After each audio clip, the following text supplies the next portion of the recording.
Hi, I'm Kevin Hill, and today we're going to do a beautiful painting in acrylics, one with a large mountain and a large waterfall. This should be fun. If you're looking forward to seeing this and you'd like to see more, be sure to leave a like and subscribe for more painting videos. All right, let's get started. Now we'll start off today here with a very quick and easy blue sky. Nothing crazy. I've got too much water on the canvas. I just a moment ago sprayed the canvas. Looks like I got a little much. You don't want it dripping down, that's too much. Anyway, there you go. Looks pretty decent. You could prime the canvas, and I probably should, but I didn't. Oops. Oh well, what are you gonna do? Sometimes you just can't take the time to do it as it is. I've already got a late start, so I skipped that step. It's not completely necessary, not at all. Sometimes it's kind of useful, sometimes it just doesn't make a whole lot of difference. So, let's hope that it's not gonna make a whole lot of difference today. There, that looks good. Just go overlapping X strokes. As this dries out, you can spray more of the water on there just to keep it wet until you're satisfied with it. But just note that once you spray water on it, let me just show you. If you spray water right there in the middle, you've got to come back and work that water in. Otherwise, it might kind of leave little weird spots. Make sure you mix it into the paint. And actually, just while we've been talking, that looks pretty good. Well, we got this color in the brush. I've also got foundation medium. This is the big pile that I mixed up. I'd love to see, as we got a waterfall here, I'd love to see just the beginning stages of that waterfall. Not really painting anything in, no shape necessarily, just to put a little red into it. Just a matter of trying to get some color down here to work with. There, and we'll, put rocks in and make that smaller and make it actually look a little bit like a waterfall. And there. I've got my air conditioning on today, and that makes a big difference on the dry times. So now the sky it's not dry at all. It's not even close, but I'm gonna go ahead and stick my mountain in because it doesn't really affect it. At least we hope it doesn't, right? All right, there we go, that's decent. Hey, while I'm painting here, because I'm just doing a simple mountain, let's look at the paintings that you guys did of the painting that we did last time. And remember, you can share using the hashtag on the screen so that I can get it and stick it in the next video. Of course, I do my absolute best to get them all there. You guys do such a good job, and it's fun to see them every week. Hopefully you guys are enjoying that too. Kind of a little bit of a challenge, isn't it? I like it. Anyway, now, see that? Just paint your mountain in. And we'll go ahead and paint, if you want clouds, you can paint them in later, because I don't know about you, but I don't want to sit here for the next 5 or 10 minutes while that completely dries. There, that looks good. With as much water as we put on there, it may be, well, the air conditioning's on it, probably will be about 5 minutes. Could be longer, just depends. Good shape, look at that.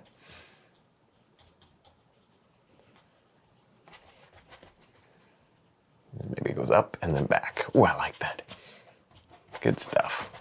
So now I've got a little bit of a pink, but it's really 99% white. And I've got my little round brush. This is the custom tapered round. It's probably my favorite acrylic brush.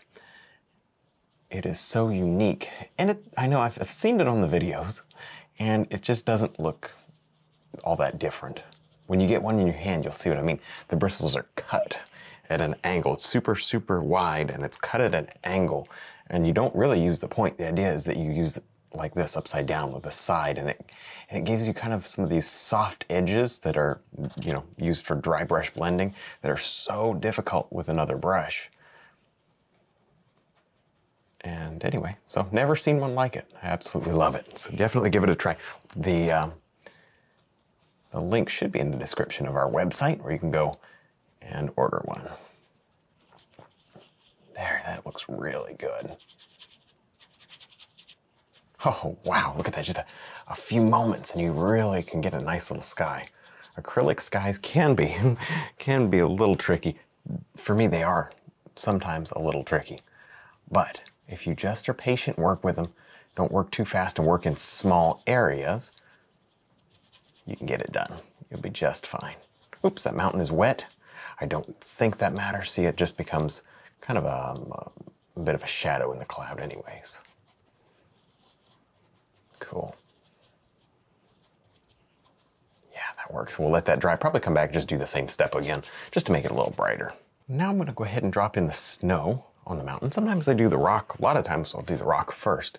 But today I'm gonna do the snow first. Since there's so much snow, it makes more sense to shape the mountain with that.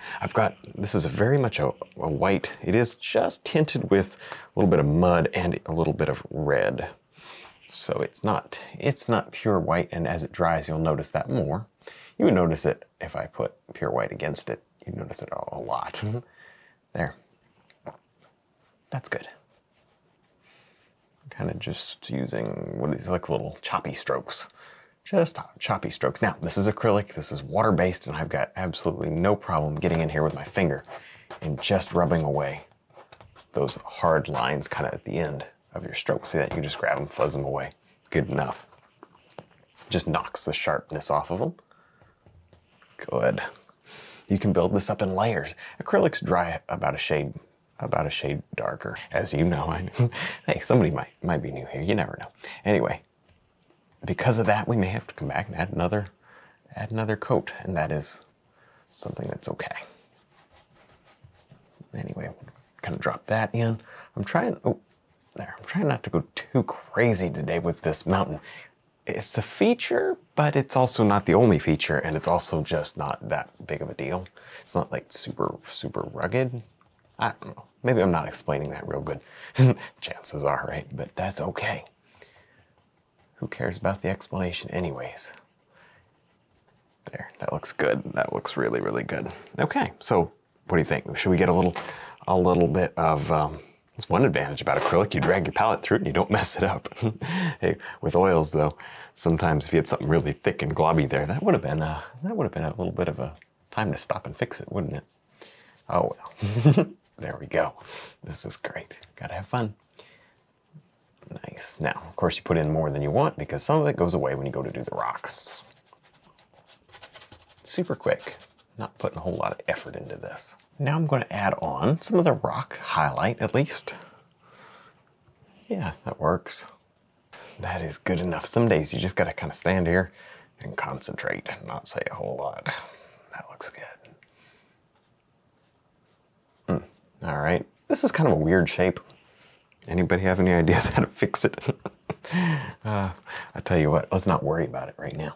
And we'll just sort of see what happens around it. We may throw trees and stuff around it as well. Just not loving it. Oh well.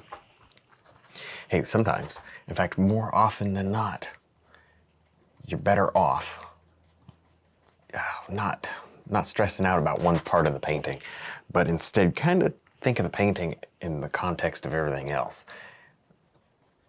So if that was my only mountain peak, I might go in and try to adjust it. I would make it look good. But because it's not, and because it's just not that important, I'm not gonna waste my time on it.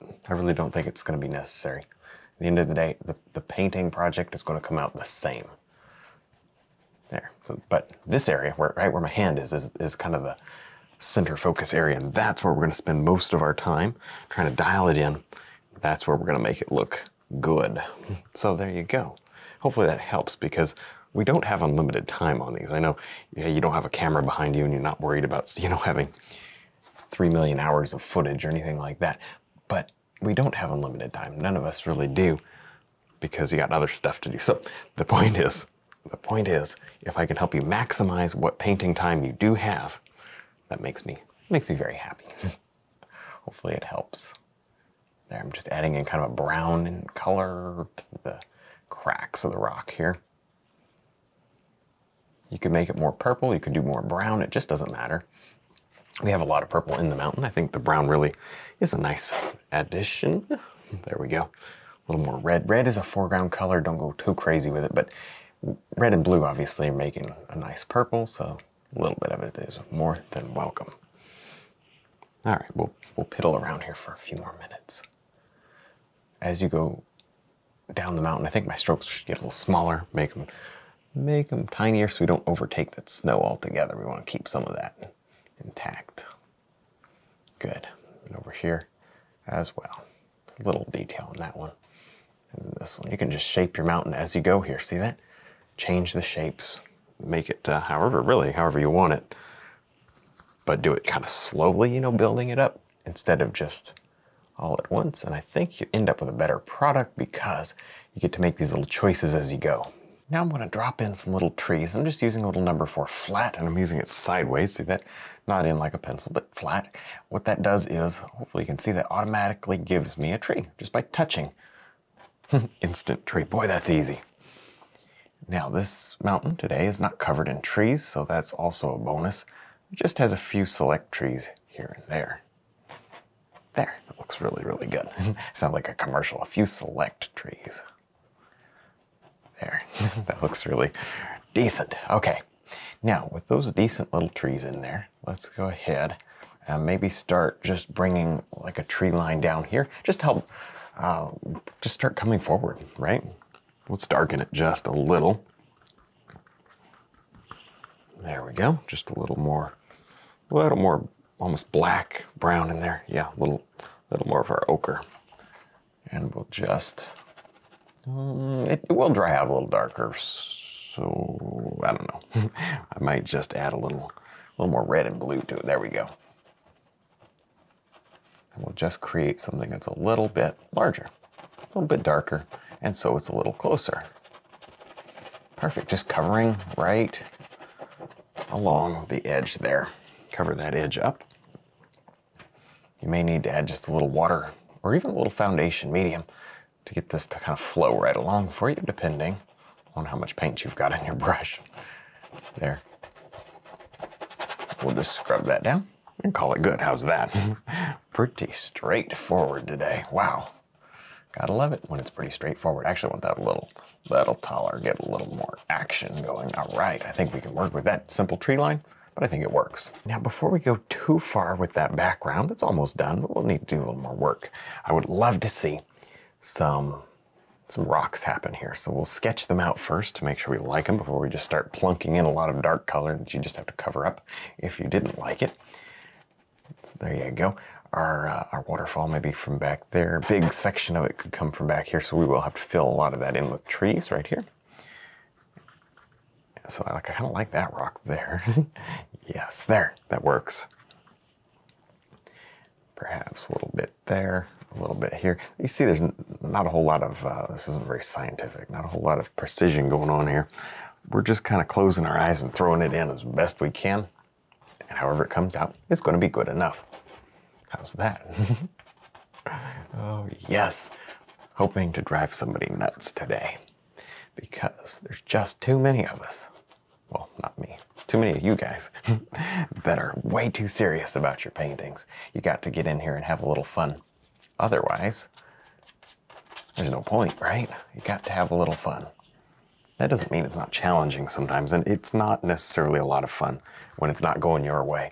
But if you're just patient with it, it'll get to going your way again. Sometimes you kind of have to get through a hard part in the painting where it doesn't look right and just keep adding to it, keep adjusting it, do what you know to do. Contrast details, you know, lights in the back, dark colors in the front. Do those things you know to do. It'll come out just fine in the end. There you go, there's your motivational minute for today. Tell you what, right here. There, that looks good. I think we can work with all of this. What color am I sketching with? It doesn't matter. Whatever's left over. It's gonna dry out. I'm not gonna be able to use it anyway, so might as well throw it here in the sketch. A couple of trees, and I've been sketching for a long time. Real quick while we're going here, let's go ahead and paint these in. I've got a bit of a purple tone plus mud, which, oops, I'd like to see that just a little lighter. Watch this, little of our yellow ochre. Yellow and purple, very pretty together. They kind of gray themselves out without looking too weird. That's your primary, not primary, but complementary colors. Yes, I'm an artist. I know what I'm talking about here. There. That looks halfway decent. And at this point, halfway decent is more than enough. So now I've got what's just kind of a dark green here. A little yellow ochre in it as well. It's a nice color. It's not totally dark because it will dry. I need some more red. It will dry a little darker. So let's paint in some evergreen trees. These are going to be pretty straightforward. Of course, if you need help painting evergreen trees, we've got several lessons on how to do that. those, of course, shouldn't stop there. Those, of course, are available on the website. There, that looks good. Actually, I just got done making a lesson for the Italian painting that we did recently. So if you've been interested in that, either it's probably on the website right now, or it will be within the next few days. So either way, definitely run and check it out. All right, that looks good. Yeah, just block it in down here. It really doesn't make a whole lot of difference. So we'll just get that in fairly quick. I would like to see, you know, I probably have one right over here. I would like to see some of the background show through on this one, maybe. I don't know.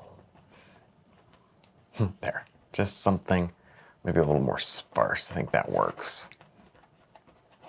Make sure everything is covered. All the white canvas, that is. Ooh, we need something back. We'll put little trees back there. I like to do things out of order. Just for fun. So now this water area is dry, it's time to highlight it. Now I'm starting with a color that is fairly thin, and it is not pure white. I'm concentrating here just because I want to get this edge nice, you know? I definitely don't want it too sharp. So here's the thing about acrylics. It's not bad, it's not good, it's just the thing. Is if you don't get these hard edges blended and blurred before they dry, then they're stuck and they're kind of hard to disguise sometimes. So make sure you get in here and have a little bit of a softness to that edge. That's about where you need it right there. Other than that, you don't have to worry about it. You know, the rest of the waterfall doesn't really matter, but it is going to kind of show there. So make sure you have a little bit of softness. That looks pretty good. I think we can work with that. But now that that's done, that's the hard part. If that's the hard part, we're set. Yes. So now we'll just get in here and start placing in these little highlights anywhere you think that they might go. Of course, the light's coming across like this, but hey, if you put a highlight where you don't want it, give it about a minute to dry because there's not much paint in the brush, and come back and throw a shadow right on top. It's all good. So that is one nice thing. You can play with this waterfall literally all day long. It will never, ever become muddy, and that's cool. Now these funny rocks down here, it doesn't look like I paid any attention to them. The point of that was, see, you just bring your water right over. It looks like underwater rocks. Make sure, you know, again, no sharpness where you don't want it. All right, back up in here, you know, maybe just add in some brighter areas, splashing and whatnot. Good, you can literally go however you want. And we'll cover some of this with more rock details, but a lot of this will just be as it is. It's kind of fun. Oops, see, I didn't mean to do that. I'm gonna work with it. Oh, that's fun. All the time, too often I hear, oh, acrylics are not forgiving. Yes, they are. They're totally forgiving. They're totally forgiving. You just have to kind of work with them a little different. So if you're coming from oils, they're more similar than they are not similar, if that's the right way to say it, which it probably isn't, but you know what I mean. We don't get bonus points for using the right terms around here. But, you know, the paint kind of is paint. It's very similar. How you work with it changes a little, but if you know how to paint a tree, you know how to paint a tree. That's my point. So you just be patient with it and work it, and ooh, you're gonna have good results. There, you can really generally get your oil paintings to, or acrylic paintings to look just like an oil painting. You can't tell the difference. And that was one of the main things that I wanted when I was designing this acrylic line, because I designed it quite a bit after my oil line. I wanted to make sure that the style was exactly the same. That was my biggest thing. Cool. So anyway, there you go. Wow, look at that. Just a few moments of talking to you and just hitting the canvas. Slowly but surely, we're working up this waterfall, and it's really looking good. It's looking like it's moving quickly. Splashing up against that rock. Oh, wow. Bonus points there. We don't see the end of the waterfall, which is something I like. I think it just adds a little more character to this painting, because most of the time you do see the end, of the waterfall in a painting. In our painting today, we don't. I love it. Okay, maybe something, I don't know. You can figure all that out later. It just doesn't make a whole lot of difference. Because this is acrylic and it's dry, it's even easier to just get in here and widen up that bottom section if that's what you want to do. You can change it very easily with no risk of mud at all. Cool. So now I'll take some white, a little yellow ochre. I'm just trying to get a highlight color going, you know. There's a little red, but not too much red. Now, you're constantly misting your palette, right? Making sure everything's doesn't dry out. It makes a big difference. Because, let's face it, you turn around and your paint's dry. I mean, oh, so that helps quite a bit. But now, we will go ahead and just place on some highlight. Just kind of carve it out, very geometric shapes, just touches with that brush is all you need. But really, I mean, look at that, just a moment or two. Yes, the artistic hand swish makes a big difference. Just a moment or two, you got something that looks halfway decent. Good. Sharp angles, they tend to look nice when you're doing this sort of thing. I'm gonna go with a little more red in that. These are foreground rocks. See, just hit a little more red. You don't want them all the same anyway, so some red, some yellow, that's all good stuff. We can work with that, and yes, it's okay to be happy. There, always constantly hitting it, you know, to try to soften it back a little. Just a quick and easy way to do it. It really makes a bit of a difference. Gotta put the highlight on the wrong side there. It doesn't really matter. Close enough. All right, here we go. Right here. Actually, let's make a couple smaller rocks. Now, this is just one big blob. Maybe not the best way to do it, but we can work with it. It's kind of an easy way to just toss them in, but now I've got to, hey, listen, you're gonna do the work. Either you do it in the underpainting or you do it in the highlight stage, but you're not gonna get around it. So we're gonna get in here, and now we're gonna define all this area. We got nothing really there, so we're just gonna have to pull it all out of the dark. A lot of the times, if you're wondering what else would you do? Well, sometimes what you can do is you can get in here and work with an underpainting that has almost a highlight built in, you know, and that kind of helps, and you just plop your little highlight on top and you are done. But today, that's not what we did, and that's fine. This is probably a little more traditional, to paint it kind of dark and then go back in and then kind of fill in. That's definitely more traditional. I'm out of blue, I need some blue. So I'll stop here in a moment, get some blue, but we'll finish up with this tan color. It's nice, sharp, jagged angles. I like it. Now I'm back to the number 4 brush, and I'm just gonna drop in some highlight to these trees. As simple as that. Again, you know, you just stick it on, smudge it. Hey, if you don't want to smudge it with your finger, just get an extra, this is an extra custom round brush, just get it, and that could be your smudging tool. It really is, you know, kind of unimportant, as long as you just get those soft edges happening. With acrylic, it's just, that's the key to the whole deal, is getting those soft edges while it's wet. Which is actually why I paint generally, not always, but generally, I paint smaller when I do acrylic. Not because you can't paint big, of course you can. You can paint, oh, you know, I've painted big acrylic paintings. But this, it's a little easier to get a better look. Yeah, it's just easier to get a better look, smaller, where you can get those soft edges a little more quickly before it all dries. There. If you haven't seen some of my really big stuff, you'll have to just search it. Or maybe we can link it, I don't know. Probably won't remember. There. That looks really good. You can actually flip the brush, see that? And kind of get that look, but with these acrylics, you'll get a little, you know, shifting to a little darker color. A little darker value, I should say, when it dries. However, if you have high quality paint, the actual color shift, like if you put it on yellow, it will still look yellow, that sort of thing. If you have a high quality acrylic paint, what the color you put on will remain the same. It will be a little darker. There we go. So, my point in saying all that was we'll come back in with just a little brighter tone and go back over this. Just build it up. But I like that. So some of these, I know it looks like, wow, that's awfully bright, and you know, kind of want that area maybe a little shadowy. I think it'll dry out a little more shadowy, and then maybe we just won't add an extra highlight to that area. But everything needs some sort of a highlight. Nice. Now I'm working on a tree here. Just got a little more golden color happening. There, it looks good.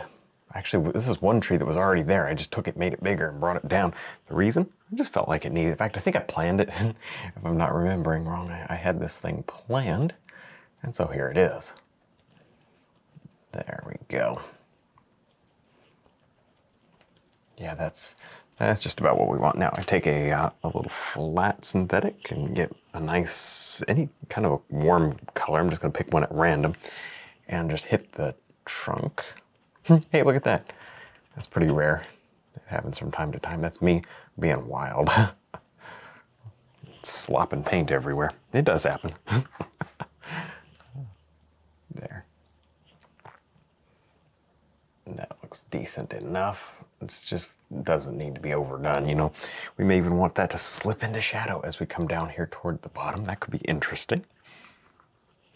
There, nice darker green. Just something to change it up. That looks good. I like this number 4 bristle brush. It gives you a good texture. The paint underneath here, this dark color, is mostly dry. You don't want to do this while it's really wet. It won't work. So as you can see, I stopped right in the middle of this tree because I want to show you something that I saw as I stepped back. Let me get a little bit of thin white. This is my round brush. This is my favorite thing about acrylics. There you go. This is not like one of my favorite things. This is my favorite thing about acrylics. I am going, look, there's no paint you can see. There's no paint that you can see in the brush, but there is a little in there. And I'm going to glaze over, everything here is dry. Everything but that. I won't be glazing over that. There. And what I'm doing is pushing back all of this area. Why? Because I think it needs it, and I can do it. You can do this with oils. It goes wrong sometimes. So we don't want to necessarily always take that risk. But look, I can punch a hole right down in there. Look at that. Now I separated that just because I could. It's so much fun. Oh, this is exciting, and it's pretty hard to overdo it. As long as, one thing, as long as you get your paint working just perfectly. Why not test it on like a scrap canvas or something, or test it on your palette? Why not just test it? Make sure it's working for you before you stick it on your painting. There. Soften this up just a little. There. And this always dries more clear. It goes on kind of thick looking and then it's clear. Assuming you did it right, you know. And you don't, see again, it doesn't look like there's anything in the brush, but there is. And you can just punch that light right through there. Little fog. Oh, my favorite thing to do with acrylics. Is this dry? I did add a little dark there, so it was a little risky, but we'll stick it on there anyways. A little mist from that waterfall. Or just mist from the mountain, or just mist because it looks good. There's the reason, because it looks good. Just separates that a little. Not much, but just enough. Cool.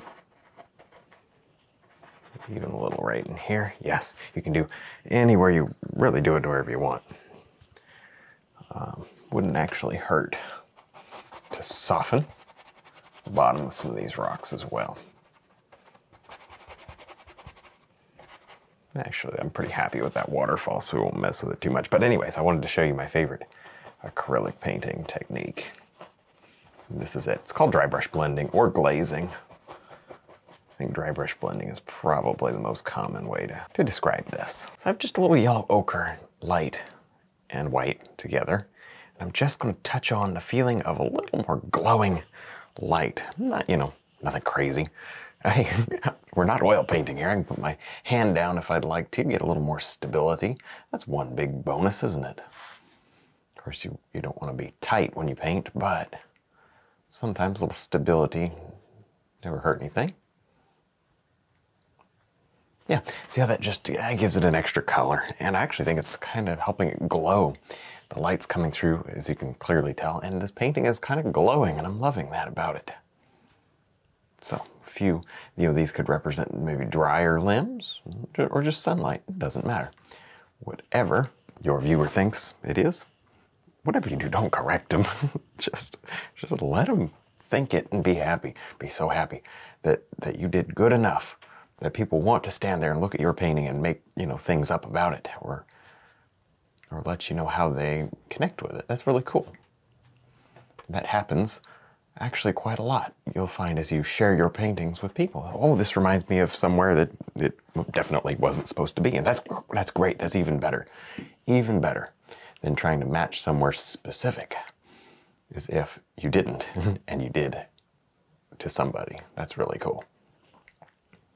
All right, well, there you go. Just a few trees, a few extra bits on our trees. The few trees are already there. Come on now, we're almost done. We can do this. There, just a few dashes of this light. Again, I'm using, maybe not even again, maybe I didn't tell you. I'm using the microfilbert brush. I just love this brush. I've never seen one, never seen a filbert brush this small with a full-length artist handle. Never seen it before. So I was really excited to be able to offer one to you guys. Hopefully you guys have checked out the acrylic line available at the website. Yeah, that's pretty. A few squiggles kind of indicate just undergrowth. Call it good. Never be afraid to smudge, when you're doing these acrylic paints. The paint just rinses off with water. Super easy. That looks great. I love it. I'm loving how this painting is starting to glow. So now I'm going to place on, not too much, but just a little bit of some grass up here. I think the rocks are, that's a little bright. Maybe we'll tone that down just a fraction. I think the rocks, here's my color, by the way, right there. Got a little blue and black just to change it up. You could use your sap green if you'd rather. Just if you use kind of different colors of green, it's pretty nice. Anyway, I guess I was saying the rocks, I just want them to stand out and kind of be the focal point, but there is some grass if there's trees here, I imagine. If the tree can grow, the grass can probably grow around it. I mean, this is completely up to you, though. You do whatever you think you need to for this section to make it look good.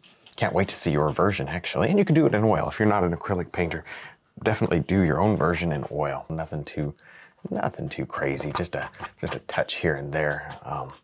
Probably get in with the liner brush and do a little more.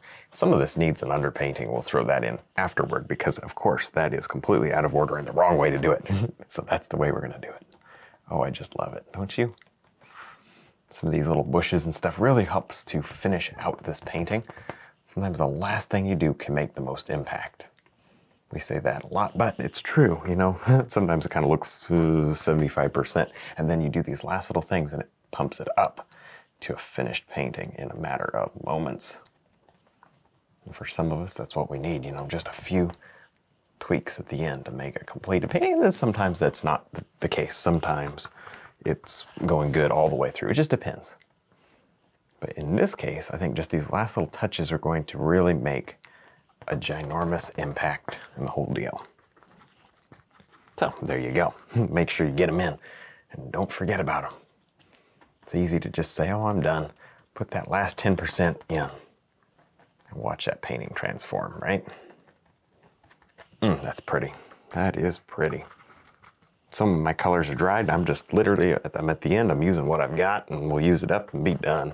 We're almost there. It's looking pretty nice. We'll get the liner brush out though. We will definitely need some liner brush work. See right out here, watch this. Maybe you want just a little right here out in front of that waterfall to seat it back. That's very important to create that depth in your painting. Highlight with whatever you've got laying around. The highlight really won't show that much because the waterfall is so bright. There you go. Now we're going to finish up with a liner brush here, but one tip you can do, take your mister bottle and rather than dipping into your water constantly, just kind of mist your palette. And if you know what color you want to use, for instance, yellow, get that, oh, it's going to land on my feet. Get that ready to go just like that with the mister bottle. You don't have to worry about constantly dipping your brush into water because this, well, as I just dip it into water, well, only had to do it once instead of 10 times. Because this is acrylic paint, that water evaporates quickly. You'll need to constantly be keeping a fresh supply of water in there so that it flows properly. But other than that, it works just like oil, feels just like oil. It doesn't feel any different to me at all. Even though the background is wet, the liner brush works the same. So that's at least one bonus. It is actually the same liner brush. If you didn't know that, it's the same exact liner brush with a different handle. You technically could use them interchangeably. However, I don't like to use my acrylic brushes with oil. Then I don't swap them. Just don't swap them. I wouldn't want any weird things to happen. It's just, to me, not worth the risk. Just have two sets. There you go. That looks great. Oh, man. So anyway, you just sit here and play around with this until it's exactly the way you want it, till it's just as detailed as you want it. You can use this grass color. Look it up here in the trees. You can use it as a limb color, and it looks good. It doesn't even look like the same color, but it is. But your mind kind of, oh, it just reads as a brown, but it's not. It's green. It's pretty. Little tree trunk to this one, quick and easy. Just give it a little blend there with your finger. Call it good. Really not blending, you're smudging. Blending, I think, would be working it into the wet background, which of course this is not. There. So, and just a different way to paint. Okay, I love it. A little bit on the other side, wrap this up. It's been a lot of fun. It really has. I mean, this has been a good one.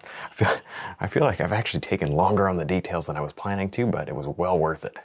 All right, well, I think we're done. I had a lot of fun. I hope you did too. Don't forget to check out our website, DVDs, and brush line. Thanks for watching.